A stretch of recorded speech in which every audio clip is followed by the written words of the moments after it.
clearing the exam, the mains part goes, I mean, I'm just going to come to the topic because I don't think there's any point beating around the bush, right? So, as far as the writing part of mains is concerned, I was very crisp and very precise in what I wrote this year. And you know how we try to tell a story, we know like there's a huge question and we know like 1% of it. So what we do is we write that 1% and then we repeat it 500 times in 500 different ways, hoping that the examiner will not notice. And since there is a word limit of 250 words or 200 words, let me just finish that, and you keep writing the same thing in 500 different ways, and then at the end of it you tell yourself, yes, I've attempted everything. I did that in 2013. I did do that, and this year I realized all that happens is you waste your time and you basically come out with a huge ache in your hand and your fingers. So I didn't do that. I wrote whatever I knew. I skipped questions where I did not know the answers, and if I knew 10%, I would write 10%. If I knew 40%, I'll write 40%. And I did not bother about the word limit, and I would really recommend that please don't bother about that. Write whatever you actually know. Don't try to fool the examiner. He's reading 13,000 copies, right? I mean, it's just not going to work. I mean, I did that. I did that last year. So the good thing that I can do is I can honestly judge myself. You know, so it helps to be able to be critical of yourself and your performance and in all reality, and not blame the circumstances and not blame the examiner and not blame the question paper. It helps. Yeah, you can at least improve yourself, right? You can't improve the external circumstances. So work with that. So I did not waste my time in the exam by beating around the bush and writing about things that vaguely resembled what they had asked in the question. Because that's another thing we do, right? We write vague answers. So we go in all directions and sometimes you miss the point of the question completely. So what I do is I keep reading the question again and again while I'm answering it, just to keep myself on track. So I'll give you precisely what I did in the exam, right? So every question I would answer it. I started answering in points because till date I had been answering in paragraphs and that doesn't work.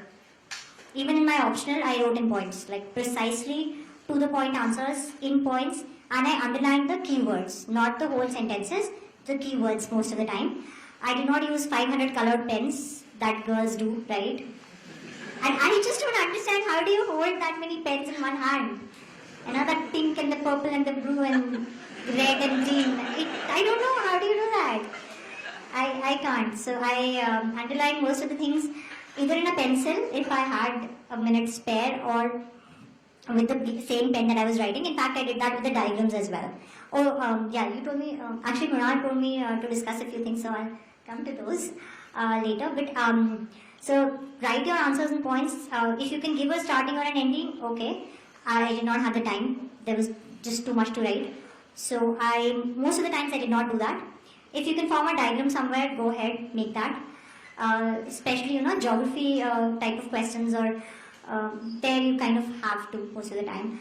And even in paper 3, I think you can make some diagrams. Or then, what else?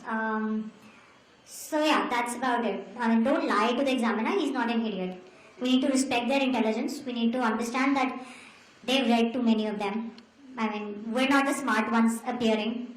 Let's not overestimate how much we can fool people. So don't do that, and that's pretty much what I did. Appearing for the first time like others. So, like Gandhiji's experiment with truth, we are facing the experiment with insight. So my question is, there is an accepted notion that we all have to answer a balanced answer. So what my question is, don't you think our personality doesn't come out in a balanced answer? Rather, we should drift to somewhat convincing conclusions towards the end of the answer. Is it good? Is it safer? Or still we should hang in balance and let the interpreter interpret his own? You'll have to actually bring in a particular question in this case. See, in ethics paper, you anyway have to give an opinion. Right? Ethics. Second part is it good to prepare for the interview? Like Yes, yes, please do. I remembered that I had the interview on the night before the interview. I have 162. Okay. And Please do prepare. last question. When the checker is reading some 1,000, 2,000 papers, how do you I'm not a checker. not exact, but then how do you judge the language of the answers? Like, does it play a good I'm sure it does. cutting edge? I'm sure it does. But don't write too complicated words. I did that once, I didn't get the marks. So you have to kind of do a better than medium job, but not a superb job. I mean, don't write Shakespeare in English. Doesn't work. I tried that. It didn't work. Yeah. Excuse me ma'am, एक minute, एक सवाल ma'am. आपने जो भाई जो पूछ रहे थे कि बैलेंस जवाब लिखना चाहिए कि कोई ओपिनियन बनाना चाहिए, यू आर की कोई स्पेसिफिक सवाल आप बताइए। So with your permission I would like to show. हाँ जी। नहीं, बट एथिक्स के पेपर में तो है ही है ना, anyways.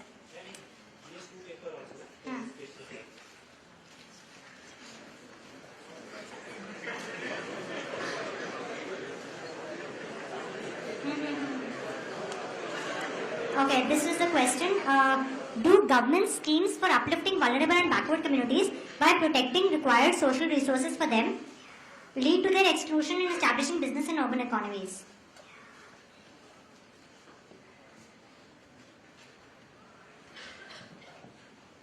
Okay, so this is something that they're asking you an opinion for, right? What I would do in this is, I would say, what are the benefits of those schemes? What are the possible negatives of those schemes? And does the exclusion happen? So then you deal with if why would the exclusion happen, right? And then what you basically write is, once you've written the answer of exclusion, you will know yourself that is this valid or not? Is this a valid enough argument which can be generalized or not? Okay, if it can be generalized, then you write that yes, it is leading to it. So what we need to do is have schemes which do this. Okay, if it is not happening, then you say, but since this is not that big a factor, I don't necessarily think, though we should try to avoid it and be careful about this. There will be some situations where it will be, and some situations where it won't be. And by the way, this kind of question now, generally you will have some government data for this. There would be some report which would have come out that year where this would have been discussed. So there would be an opinion which is already given from the government side, and to be honest, they do want to listen to their own opinions. It's the truth, which is why you need to read government documents, because they do want to listen to their own opinions. You can just give different factors to that, but they do want to listen to that. Because writing a balanced answer, which is a general good, will leave a question next. That Yeah, so you have to kind of, you have to give a suggestion in such a situation. So finally, it's good not to. Yeah, in such a situation you have to. They want you to give a suggestion here. Yeah, you had a question there, no? Yeah. Prelim that. And what is the basic difference that factual questions are asked in prelim mode? Okay, you're asking this to the world's most laziest person. There was CSAT. I was very, very lucky. You guys are not as lucky as us. So yes, that's the fact, right? CSAT. See, the thing is with CSAT, no, there is something solid. There is a place where you know you can do, right? With GS, nobody really knows. So I never actually prepared for prelims. My whole soul, everything was focused that CSAT will sail me through. Like my score this year, right? 206. I have a 76 in GS. So you can imagine how brilliant I am at GS and how much I would have prepared by the time prelims came around. I wasn't even sure that I wanted to give the exam, so prelims was... I've never actually prepared for prelims except my first attempt. Like I said, because that time there used to be an optional paper. So you basically covered one subject completely by the time prelims came. That time I studied that was the word, I studied. So CSAT, it kind of was a beneficial thing for lazy people. But I don't know, you guys will have to actually prepare for both. Because you can't do that now. If GS is what counts, and there are people, by the way, who get 125, 130, 134 also in GS alone. So, if those are the people who are clearing, then You will have to, even though the approaches are quite different. Because the factual data doesn't come in mains. If you see the question paper, there's hardly any factual question. So you will have to do both. I never prepared for prelims. I only did mains. I didn't even do interviews. So yay. Yeah, somewhere in the back. Okay, yeah. First of all, good afternoon. Good afternoon. And, congratulations for achievement and Thank thank you you. for being a part of our this motivation period. Thank you. My question is. By the way, this is not an achievement, huh? Yeah. So my question is regarding the main portion that most of us are facing the problem that when the question comes, we know only the 10 to 20% about the question, not the entirely connected portions. Why wouldn't you know more than 10 to 20%? No, means not the connectively all the about the question, only on the core portion of the question. No, but why would that be? You would know everything else. No, but in the main portion, only we don't know everything about it. Only 10 to 20% of the portion. Answer No, portion. are you saying that if you get 5 hours to write one question, then the kind of answer you can write The main portion, the 20 mark questions. 20 marks? I didn't get it. What do you know?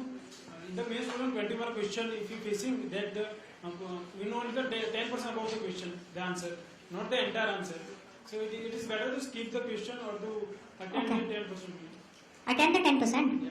But don't try to make that 10% into 250 words. Yeah, that's the question. No. Write the 10%. Maybe the examiner is feeling generous, he'll give you half a mark or 1 mark. See, considering we all get marks in 50s and 40s and 60s, I'm sure they don't give us more than 2, 3, 4 marks, right? If there are 25 questions and we are getting 60 marks, then they're not giving us more than 2, 3 marks, right? So, anyways, it's better to write the 5-10% if you know, but don't make a story out of that. Don't make the whole answer out of that. Okay, so That it is will a- irritate. If it is a 250 word question, so 40-50 word is enough. Sorry? 40-50 word is enough if it is a 250 word question. Just write whatever you know. Okay, if it's 10%, write that. Whatever it is, just write that and don't stretch it. Don't, you know this much, but don't try to make it stretch. Rubber band nahi hai aapka answer. Yeah. Yeah, you had a question there, no? Yeah. Can you please discuss your strategy for a geography optional subject? I don't think that's relevant to most of the people here, no? So you talk to me later. Or I'm gonna do a post about my whole geography optional topic And wise. then, it will be helpful if you discuss your approach towards optional. Okay, I studied almost 35 to 40 books for the optional. That's my approach.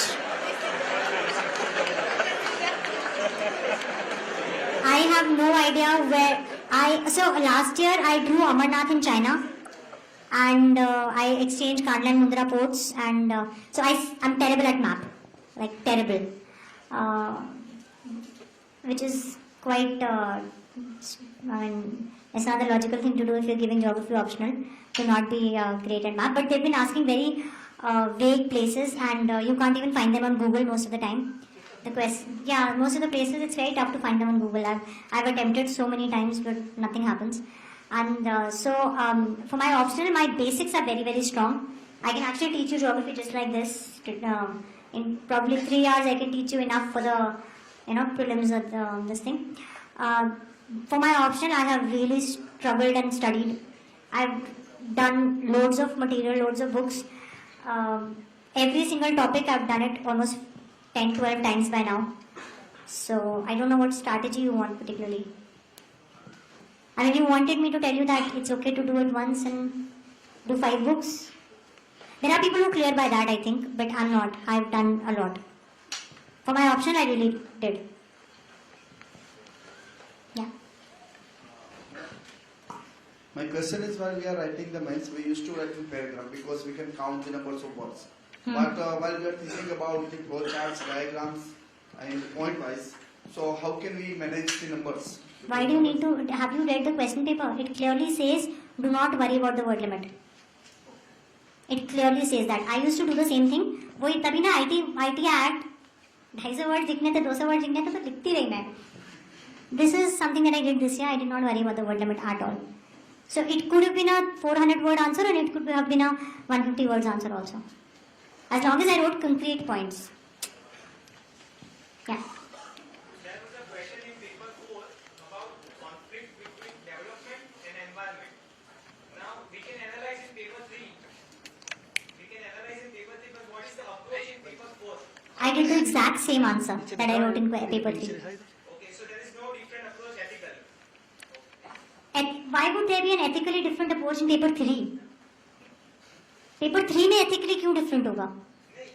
What's my question is that if there is No, there is my class in paper 4, हाँ. so do we have to write any ethical suggestion or ethical approach? But you have to write an ethical thing in any other paper also, na? Why just paper 4? All the other papers have to be ethical as well. Why should that answer be different? But in paper 3 we analyze economically and society. But you do that in paper 4 also. Why will you not do that in paper 4? I mean, see, it's about being practical. I mean, I'm practical. That's what I do. I would analyze it from all perspectives in all the papers. You're welcome. Normally mains question में अभी critical analyse summarise analyse है ना? Questions आते हैं उसके हाँ। Regarding एक general idea चाहिए थी प्रो कॉन्स और ओपिनियन हाँ, तो उसमें रैशनल आइडिया कौन सा रहेगा मैं समझी नहीं. अगर कोई क्वेश्चन पूछ रहा है कि डेवलपमेंट वर्सेस इकोलॉजी हम्म, प्रो कॉन्स ओपिनियन तो उसमें आपको कौन से टुवर्ड्स जाना है means negative approach positive approach या रैशनल अप्रोच रैशनल अप्रोच लोगे ना आप नेगेटिव और पॉजिटिव दोनों ही क्यों बनोगे see over optimism and over pessimism are both bad realistic approach रखो जो डुएबल है उसको डुएबल बनाओ आप ये तो कहोगे नहीं कि सारी ह्यूमैनिटी को मार्स पे एक्सपोर्ट कर देते हैं है ना तो रैशनल अप्रोच रखो या let's assume that the examiner is also rational let's go with that assumption कि सेंसिबल इंसान आपके आंसर पढ़ने वाला है.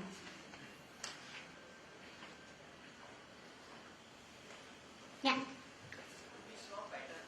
Even the questions from static subjects like history and art and culture, they are linked to current. Like the question of town planning, which was linked to Harappan civilization. Can you share some insights about how to relate current topics with static subjects? There is no strategy to that you will have to see. There is a gap in our way of studying. When we study something, no, we study in silos. If I'm studying history, I will study it like मेरे को ये mug up करना है ये history है. You don't actually create a world in your head. Okay. So what you need to do is you need to create a world in your head when you're studying and connect everything to that. All your history is actually your current day economics and polity. Because वो सब वहीं से आया है ना. And geography has the मतलब geography has been the reason why history happened the way it did. So you can't study in silos anymore anyway. You have to connect the whole world together. I'm Nidhi. Hi. I'm really glad to listen to you and thank you. really talking to you. So you've given like four attempts. So I want to ask you like what did you learn from each attempt? Like what all mistakes you made which Yeah. you want So us not one to was answer writing. That was also incremental. You know, so the first time I did the essay brilliantly wrong. Right. So I did answers में ना I couldn't. So to be honest ना अपने answers की गलती तो मुझे third attempt के बाद ही पता चल गया. Okay. So because बाकी time I was writing and I was improving my content. And जैसे फर्स्ट टाइम के ऐसे के बाद आई इम्प्रूव माई ऐसे इन द सेकंड अटेम्प्ट कि ये नहीं करना है ठीक है language matters, right? yeah language matters but then I had language in my first attempt also I didn't really build my language between the attempts okay so one thing I have done in my life which I'm very glad I did was I have read almost 1500 novels yeah between my class 7th and 2nd or 3rd year of engineering okay I used to like finish two novels a day or something like that. So I've read like lots.